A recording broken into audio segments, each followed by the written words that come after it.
She thanked me for coming, for supporting him through this, for being patient with his grief. She told me he'd been alone with this for too long, and she was relieved he'd finally trusted someone enough to share it. She said she could see how much he loved me, and that gave her hope he might actually heal someday, instead of just surviving. I didn't know what to say, so I just hugged her and we both cried in her kitchen while the men sat in the living room with Maya's memory all around them. Before we left for our hotel, I surprised everyone by asking if I could have a moment at Maya's grave alone. They all looked at me with confused expressions, but agreed. My boyfriend drove me back to the cemetery and waited in the car while I walked to her headstone by myself. The sun was setting now, and the cemetery was almost empty. I stood in front of Maya's grave and felt awkward at first, talking to someone I'd never met. But then I started speaking out loud even though I never knew her. I apologized for my jealousy and suspicion, for turning her memory into something ugly in my mind.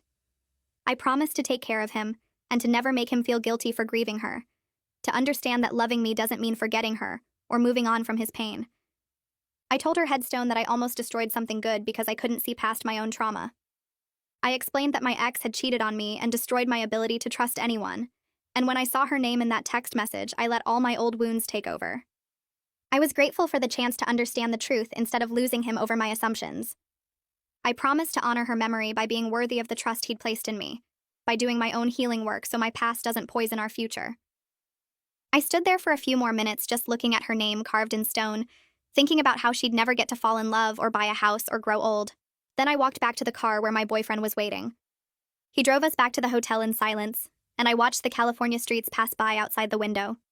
The sun had set completely now, and streetlights made everything look orange and strange.